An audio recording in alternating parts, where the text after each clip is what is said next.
પેલું એવું થાય ને કે આપણી જગ્યામાં તો આપણે જેમ ઉઠવું બેસવું હોય, જેમ ખાવું પીવું હોય, જેમ હરવું ફરવું હોય, જેમ આપણું કામ કરવું હોય એમ આપણે ફ્રી રહીએ. આ વ્યાપકની જેમ રહેવું પડે. અને બીજું કે નહીં, વોટ્સઅપમાં તો ગ્રુપમાં તો સંભળાય જ આપણને, એટલે સાંભળવા તો મળે જ એવું ને એવું. અને પછી પ્રત્યક્ષમાં જે વસીત પ્રકાશની લપડાક લાગતી હોય એ ન લાગે, એ રાહત રહે, રાહતના દરે એવું હે ને.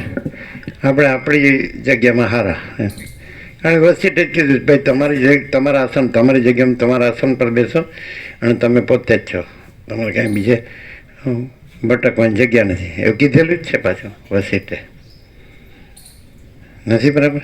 એમાં શું ફેર? વાત તો સાચી. અને બીજું કે 760 કરોડ કાંઈ એક જગ્યામાં ન સમાય અને આવે પણ નહીં.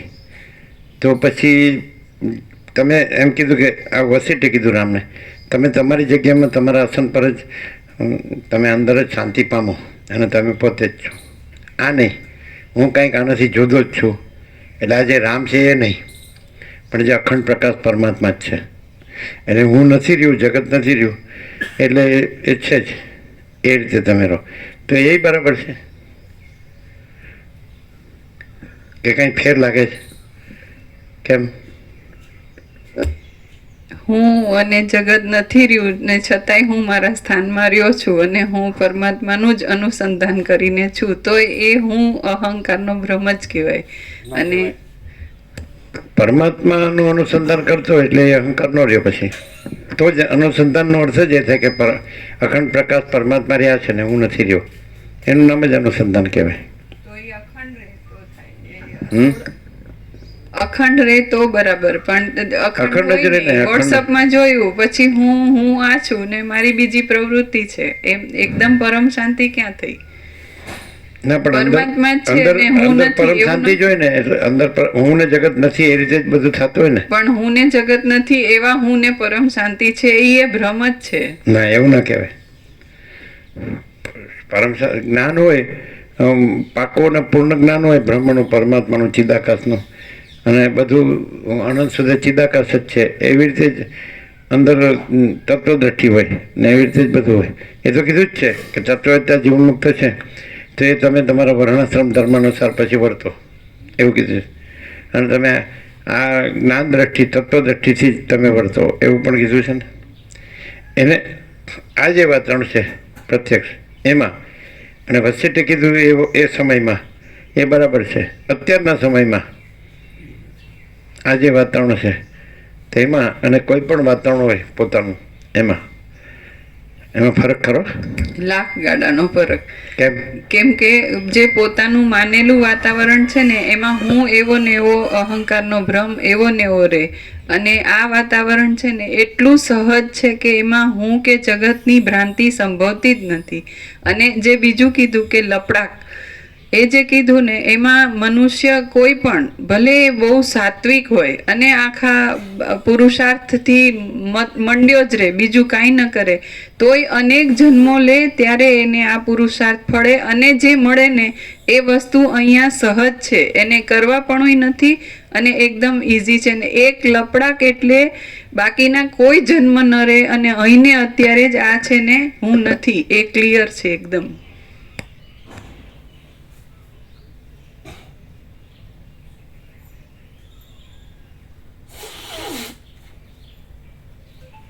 જન્મ લે એના પછી એ પ્રકાશ શ્રવણ ના કરે તો પછી એની ભૂલ સમજાય નહીં.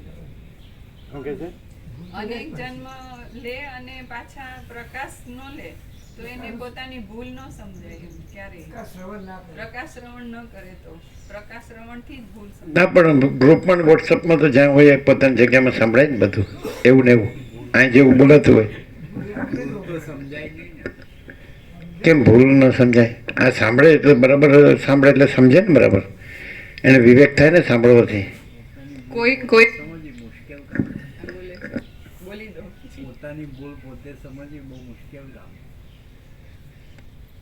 કોઈ પણ હું હોય, અહંકારનો ભ્રમ હોય, એને પોતાની ભૂલ ભાન જ પડતી નથી હોતી. એ પ્રકાશથી જ એને ખબર પડે કે આ ભૂલ છે. એ તો પોતાની ભૂલને પોતાનું જ્ઞાન જ જાણતો હોય અને એટલે જ એ ઊંધો વર્તતો હોય.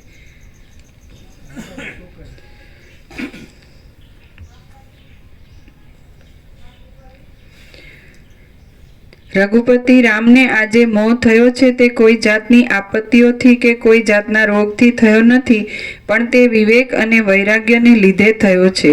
એ મોહ નથી પણ બોધ જ છે, અને તેનું ઉત્તમ ફળ આવશે.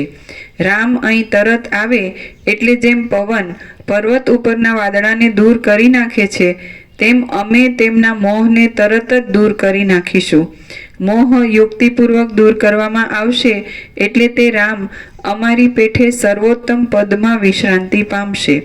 પછી તે અમૃત પાન પામેલા પુરુષની પેઠે યથાર્થ સુખને, આનંદને, જ્ઞાન સંપન્નપણાને, વિશ્રાંતિને, તાપ રહિતપણાને, પુષ્ટપણાને અને શરીરમાં શુભ વર્ણપણાને પ્રાપ્ત થશે. આમ મનમાં પરિપૂર્ણ થઈને તે પોતાના કુળની ચાલી આવેલી વ્યવહારની પરંપરાને અખંડતાએ અનુસરશે. તે વ્યવહારમાં માનપાત્ર થશે અને વ્યવહાર કરતા છતાં પણ મહાધૈર્યવાન રહેશે.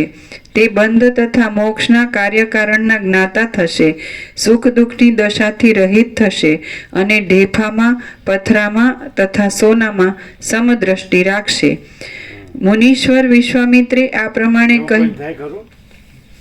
આમાં માસ્ટર હોય જ્ઞાનમાં, પણ માટીનું ઢેપું પથ્થરનું સોનું છે એવું થાય.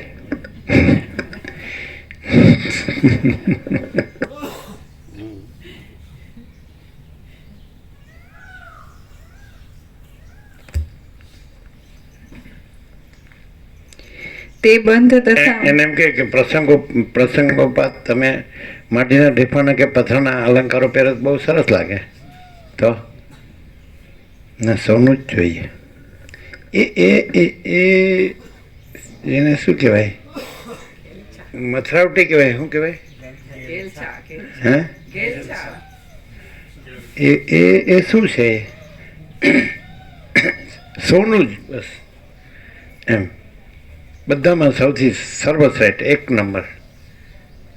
આનું બધું બરાબર બોલે. પૂછો તો કે બસ અખંડ પ્રકાશ પરમાત્મા છે.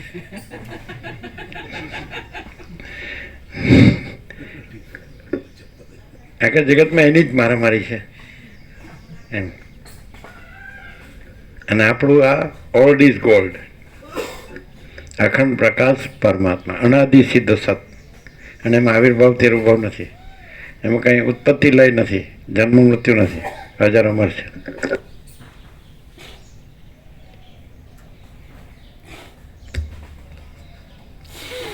તે બંધ તથા મોક્ષના કાર્યકારણના જ્ઞાતા થશે, સુખ દુઃખની દશાથી રહિત થશે અને ઢેફામાં, પથરામાં તથા સોનામાં સમદ્રષ્ટિ રાખશે. મુનિવર વિશ્વામિત્રે આ પ્રમાણે કહ્યું એટલે દશરથ રાજાનું મન આનંદથી ભરાઈ ગયું અને તેમણે રામને બોલાવવા માટે ફરીવાર દૂતો ઉપર દૂતો મોકલ્યા. એટલી વારમાં જેમ ઉદયાચળમાંથી સૂર્ય ઉગે તેમ રામ પણ પિતાની પાસે આવવા માટે પોતાના આસન પરથી ઉઠ્યા. આમ તે કેટલાક સેવકો તથા પોતાના 2 ભાઈઓની સાથે ઇન્દ્રના સ્વર્ગ જેવી પોતાના પિતાની એ પવિત્ર સભામાં આવ્યા. રામે દૂરથી જ પોતાના પિતા દશરથ રાજાના દર્શન કર્યા. તે સમયે તે રાજા દેવતાઓના સમૂહથી વીંટાયેલા ઇન્દ્રની પેઠે રાજાઓના સમૂહથી વીંટાયેલા બેઠા હતા. વશિષ્ઠ તથા વિશ્વામિત્ર તેમને 2 પડખે બેઠા હતા અને મધુર વચનોથી તેમને રાજી કરતા હતા. સઘળા શાસ્ત્રોના અર્થને વિસ્તાર આપનારો સમજુ મંત્રીઓનો સમૂહ તેમને શોભા આપી રહ્યો હતો. ત્યાં જાણે દેહધારી દિશાઓ ઊભી હોય તેમ સુંદર દાસીઓ હાથમાં સુંદર ચામરો લઈને તેમની યથાયોગ્ય સેવા કરતી હતી. ત્યાં દશરથ રાજાએ અને વશિષ્ઠ તથા વિશ્વામિત્ર આદિ લોકોએ પણ કાર્તિકેય સ્વામી જેવા રામને દૂરથી આવતા દીઠા. એ રામ સઘળાઓએ સેવવા યોગ્ય, ગંભીર, સ્ફુટ અને સત્વમય સ્થિતિવાળી શીતળતા વડે હિમાલયની પેઠે સંયુક્ત હતા. ટાંચ છે સત્વમય, ધૈર્ય અને પશુ આદિ જીવો. શીતળતા, તાપ મટાડી આહ્લાદકપણું અને ઠંડી. એ રામ સઘળાઓએ સેવવા યોગ્ય, ગંભીર, સ્ફુટ અને સત્વમય સ્થિતિવાળી શીતળતા વડે હિમાલયની પેઠે સંયુક્ત હતા. ગીતામાં કૃષ્ણ જે 14મો જે ગુણત્રય વિભાગ યોગ છે એની અંદર સત્વ રજ તમ 3 ગુણો છે, એના લક્ષણ કીધા છે. સત્વગુણથી જ્ઞાન અને સુખ, રજોગુણથી પ્રવૃત્તિ અને લોભ, અને તમોગુણથી મૂળતા, જડતા અને અજ્ઞાન. એટલે સત્વમાં જ્ઞાન આવે અને સુખ આવે.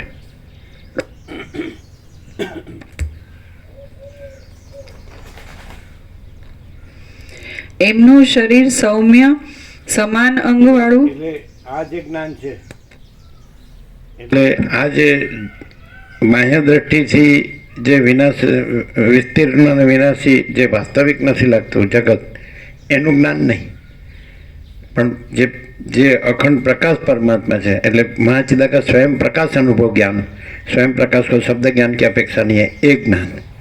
અને સ્વસમિત્ય, મહાચિદાકાશ સ્વસમિત્ય સહજ નિર્વિકલ્પ. તો મહાચિદાકાશ મહાચૈતન્ય આકાશ, મહાચૈતન્ય પ્રકાશ, અનંત નિરાકાર પરબ્રહ્મ આકાશ પ્રકાશ, એક જ્ઞાન. એ જે અનંત નિરાકાર પરબ્રહ્મ આકાશ પ્રકાશ, એ પ્રકાશ પરબ્રહ્મ પ્રકાશ, એ જ્ઞાન, એ અનુભવ, એ બોધ. અને સુખ એટલે એ પરમ આનંદ, જે પરમાત્મા છે પોતે, એ જે પરમ સત છે, એ જે પરમ ચૈતન્ય છે, એ જે પરમ પ્રકાશ છે, એ જે પરમ આનંદ છે, એ જે પરમ શાંતિ છે. તો આ સત્વ કયું છે? એ પરમાત્માનું સત્વ. અહીંયા અર્થ લે એવો કે આ જે બાહ્ય દ્રષ્ટિથી જે વિનાશી, વિસ્તીર્ણ અને વિનાશી જે જગત વાસ્તવિક લાગતું નથી, એનું જ્ઞાનને સુખ નહીં. પુસ્તકીય પોપટીયું જ્ઞાનને સુખ નહીં, સમજાય એમ. પણ એ જે स्वयं प्रकाश अनुभव ज्ञान, महाचिदाकाश स्वयं प्रकाश अनुभव ज्ञान, स्वयं प्रकाश को शब्द ज्ञान की अपेक्षा नहीं, समझे? आ प्रकाश है ये शास्त्र गुरु ने अनुसरतो नहीं, અને શાસ્ત્ર ગુરુ એને અનુસરતા નથી, સમજાય છે? કારણ કે રિયાલિટી કદી એપિયરન્સને અનુસરતી નથી, અને એપિયરન્સ કદી રિયાલિટીને અનુસરતું નથી, સમજાય? રિયાલિટીનો અર્થ શું થાય? જે પરમ સત સ્વરૂપ, જે પરમ સત્તારૂપ જે પરમાત્મા છે, પરમ ચૈતન્ય પ્રકાશ અનુભવ જ્ઞાન બોધરૂપ જે પરમાત્મા છે, પરમ આનંદરૂપ જે પરમાત્મા છે, પરમ શાંતિરૂપ જે પરમાત્મા, એની અંદર આ વાસ્તવિક નથી એવું બાહ્ય દ્રષ્ટિથી દેખાય છે એવું, તો એને એ પરમાત્મા અનુસરતા નથી. એમાં એ કાંઈ નથી, આ કાંઈ નથી, આ હુંને જગત. અને હુંને જગત છે એ પરમાત્માને અનુસરતા નથી. જે પરમાત્માને અનુસરે તો પરમાત્મા તો રહ્યા જ છે, હુંને જગત ન રહે, પણ એ પોતાનું જ ચલાવે છે, હુંને જગત. એટલે જે પરમાત્મામાં કાંઈ નથી, સૂર્ય છે તો એનાથી આ હુંને જગત ભાસે છે, પણ સૂર્યમાં હુંને જગત નથી, અને હુંને જગત સૂર્ય નથી, સમજાય છે? અને જો હુંને જગત સૂર્યને અનુસરે તો સૂર્ય તો રહેલા જ છે, પણ હુંને જગત ન રહે. તો શું રહે પછી? બસ એ અનંત તેજગન, અનંત ચિતગન, પૂર્ણ બ્રહ્મ એ અનંત તેજગન, અનંત ચિતગન, એ જ રહે, સમજાય?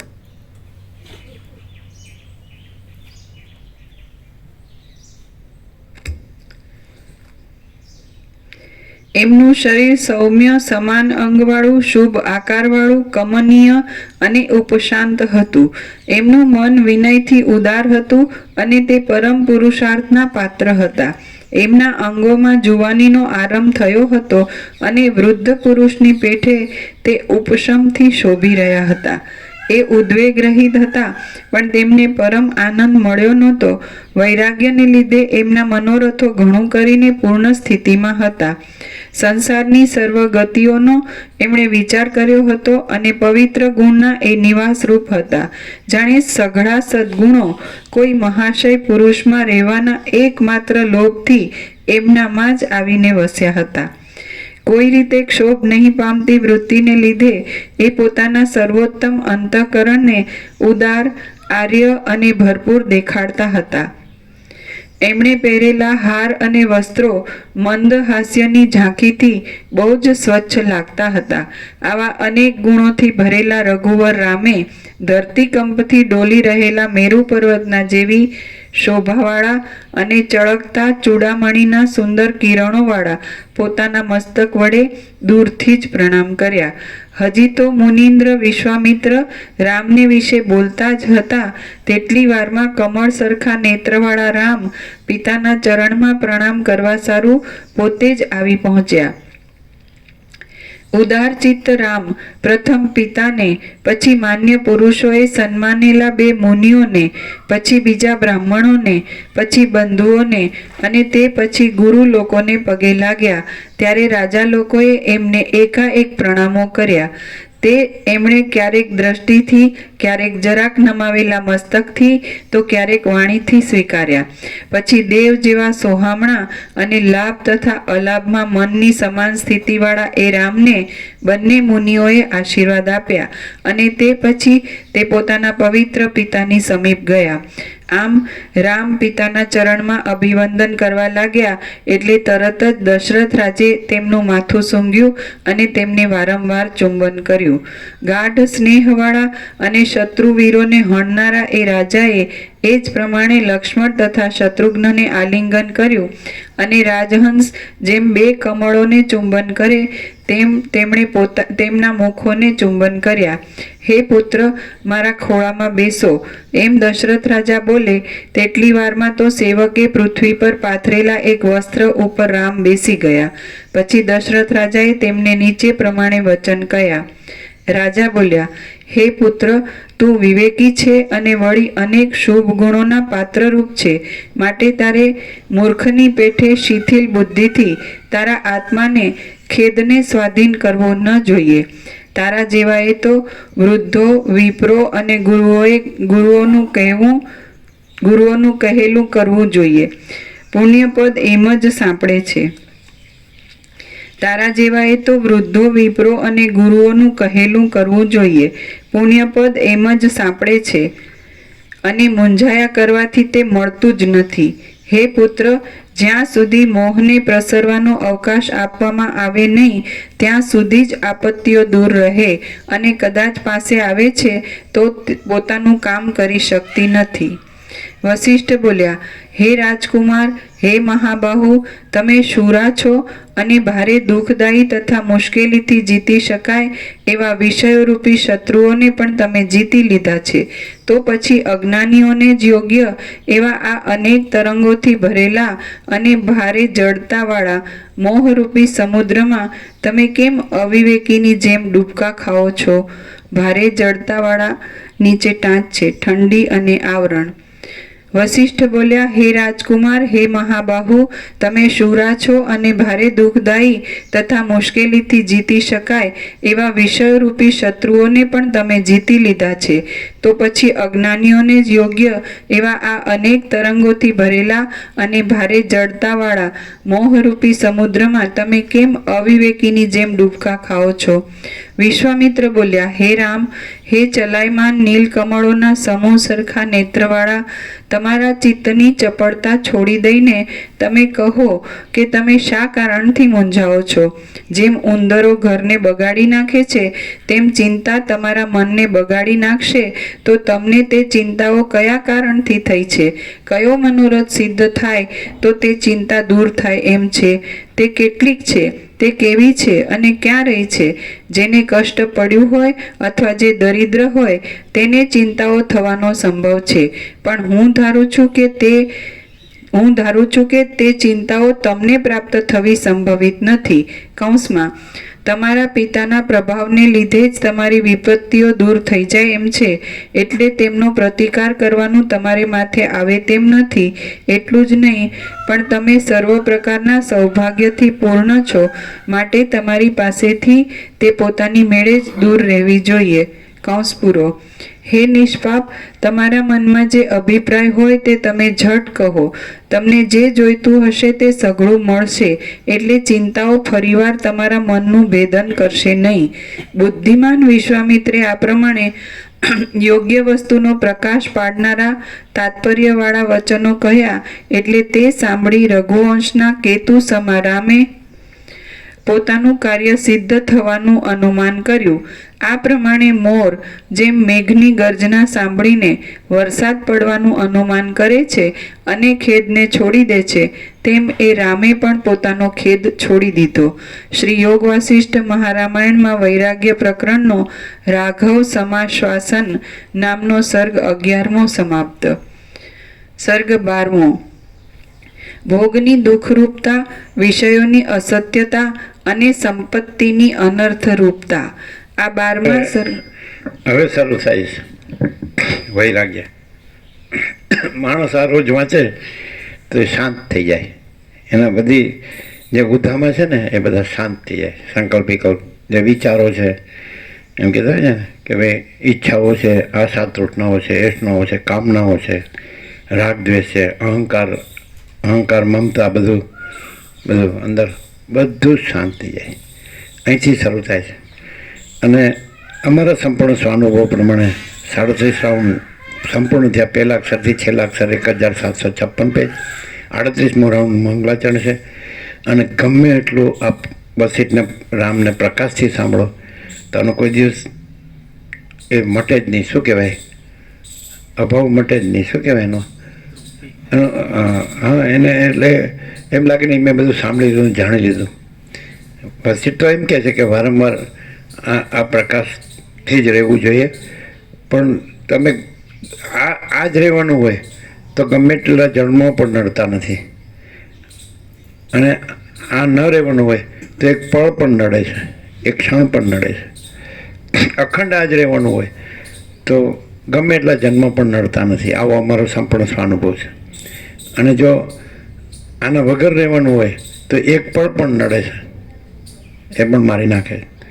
અને આ એક સંપૂર્ણ સ્વાનુભવ અમે કાલે કહ્યું હતું ફરીથી કે જો આ સૃષ્ટિનો ભ્રમ થયો, અખંડ પ્રકાશ પરમાત્મામાં સૃષ્ટિ થઈ જ નથી.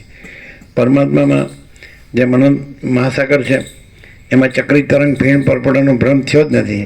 એ ખાલી એક ભ્રમ જ છે. આમ જુઓ તો નિરાકાર જ છે. અનંત નિરાકાર જળ મહાસાગર જ છે. એમ અનંત નિરાકાર પરબ્રહ્મ આકાશ પ્રકાશ, એ અનંત નિરાકાર પરબ્રહ્મ આકાશ પ્રકાશ જ છે. અને બીજું કાંઈ નથી ને બીજું કાંઈ થતું નથી. એમાં આ પહેલો ભ્રમ થયો હોય સૃષ્ટિના તરંગનો અનંત પરમાત્મા મહાસાગરમાં, અખંડ પ્રકાશ પરમાત્મા મહાસાગરમાં, તો પહેલો માણસ થયો હોય અને છેલ્લે પ્રલય મહાપ્રલયમાં છેલ્લો માણસ છે એ ન રહે, તો એ બધા અનંત માણસો થયા હોય, જીવો, અનંત યોની જન્મજાતિના જીવો.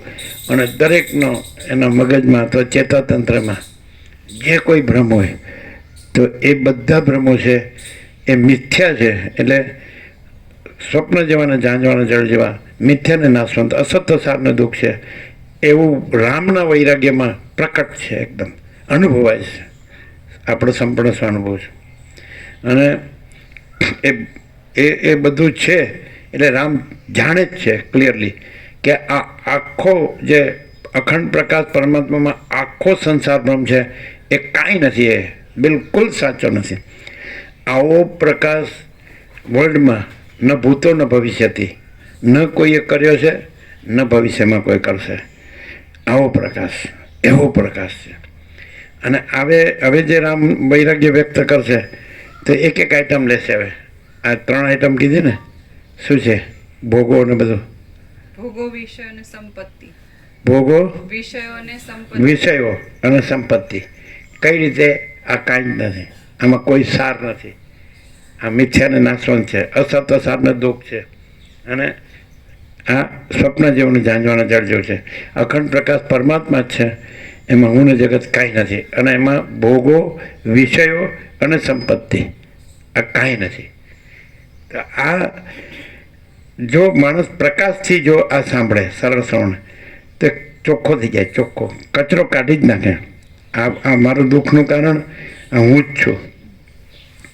મને ભોગો જોવે છે એની વાસના છે, મને વિષયો જોવે છે એની વાસના છે, મને સંપત્તિ જોવે છે એની વાસના છે. તો રામથી પ્રકાશથી સાંભળે ને આ કાંઈ છે જ નહીં. આજે લોકો વિદેશમાં દોડે ડોલરને ભોગો માટે, એ મહામૂર્ખતા છે. કારણ કે અખંડ પ્રકાશ પરમાત્મામાં આ આખો સંસારરૂપી ભ્રમ કાંઈ થયો જ નથી.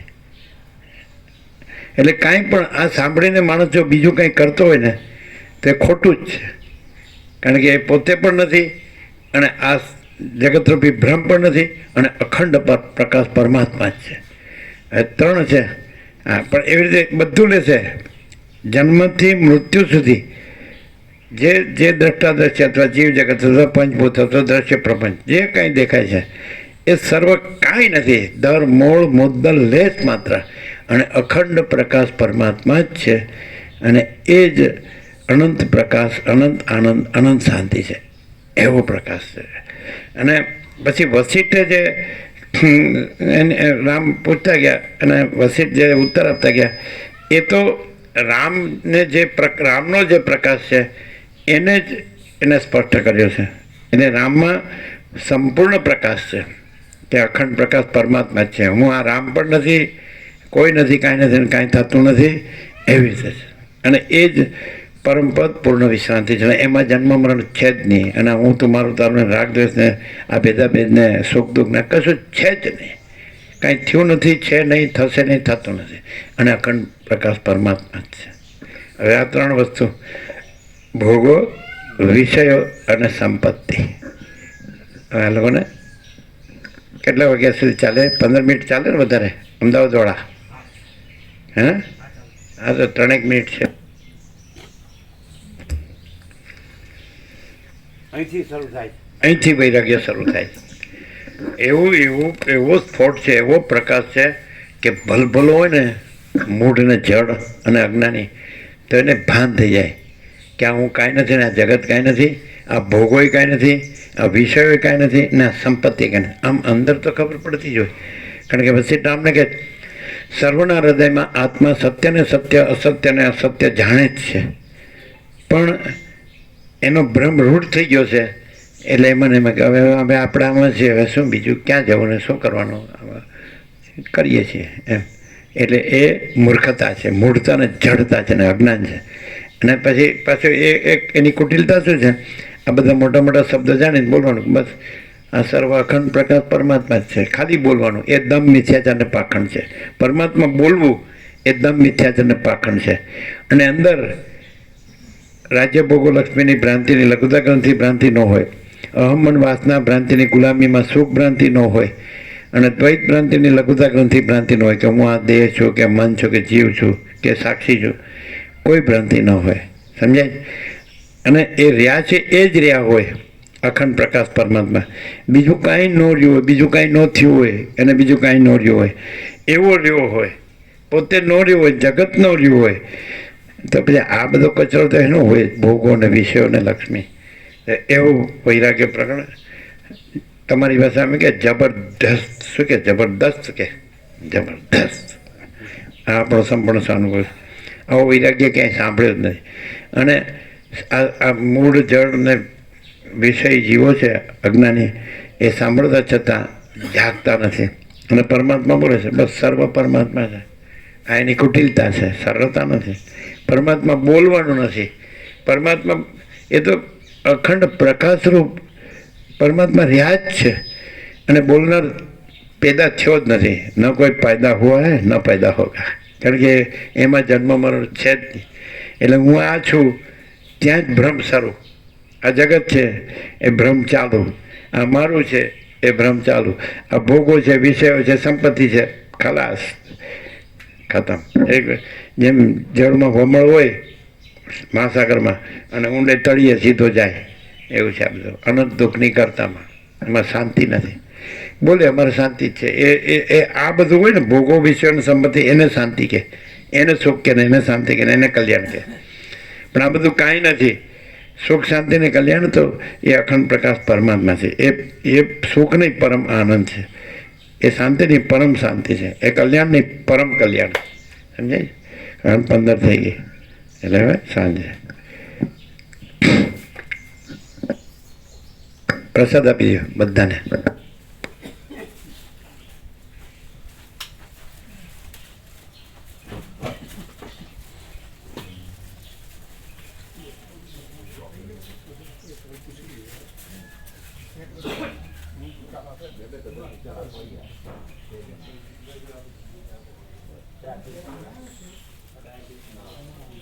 રાખો, સર્ક બદલાય છે નહીં? હા, હા, આપો.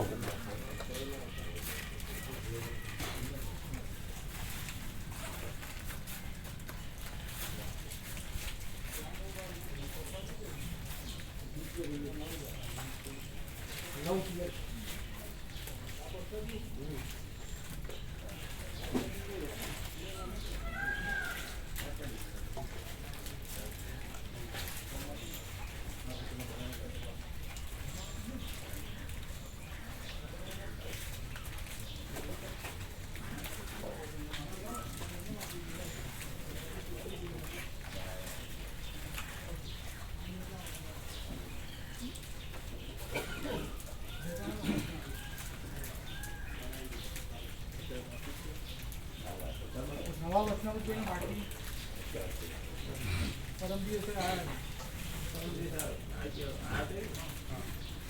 પહેલા આપણે નવા વર્ષના કોઈને બાકી 2 દિવસ પહેલા આપણે નવા વર્ષના કોઈને બાકી નવા વર્ષના પરમ દિવસે આપણે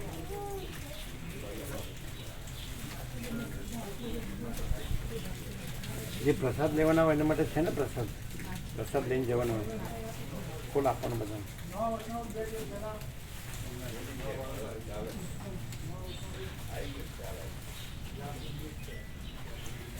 નવા વર્ષના કોઈને બાકી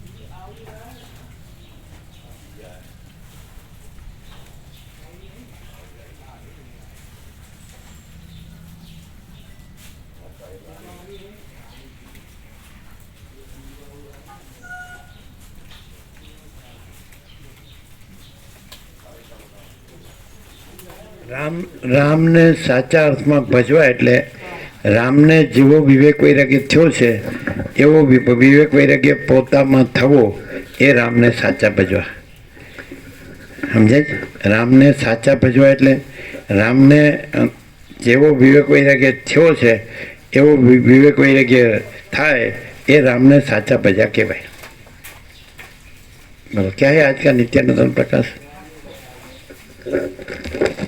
આખો નિત્ય નૂતન પ્રકાશ છે. કેમ કે બાહ્ય દ્રષ્ટિથી દેખાતું વિનાશી ને વિસ્તીર્ણ જગત એ વાસ્તવિક લાગતું હોય એટલે આ બધું ઊંધું ને વિપરીત ને આ હું ને આ જગત ને એમાં કંઈક કરવાથી કંઈક થાય. આખું ટોટલી નથી એવું અને હું એનાથી કંઈક જુદો જ છું. અને એમાં એ હું જુદો જ છું એ હું પણ નથી અને અખંડ પ્રકાશ પરમાત્મા છે. સમજે?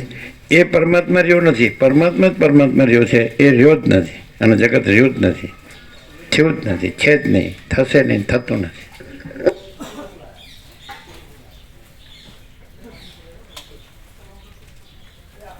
થઈ ગયું ને અપાઈ ગયો પ્રસાદ.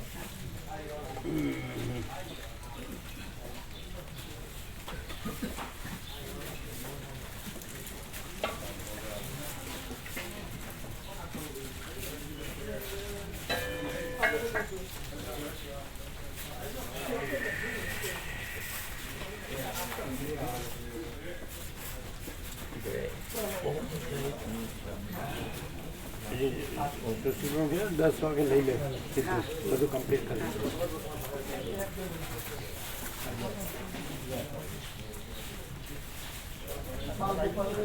લીંબોદરાવાળા દીના પ્રભુને વોટ્સએપ પર જોડાવાનું. લીંબોદરાવાળા દીના પ્રભુ ખરા ને લીંબોદરાવાળા એમને વોટ્સએપમાં જોડાવતો તે મને ફોન કર્યો. આજે કહીએ સુશીલ પ્રભુ એક દિનમાં કરી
લેવું છે હા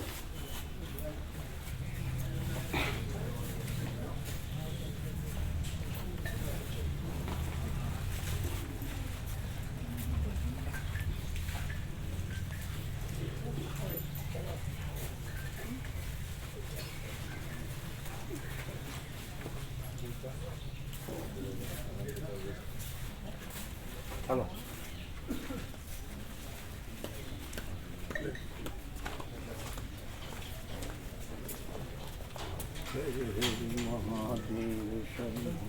ભાઈ પહેલાં આ કુલર મૂકી આવી છે બીજું બધું તો થઈ જશે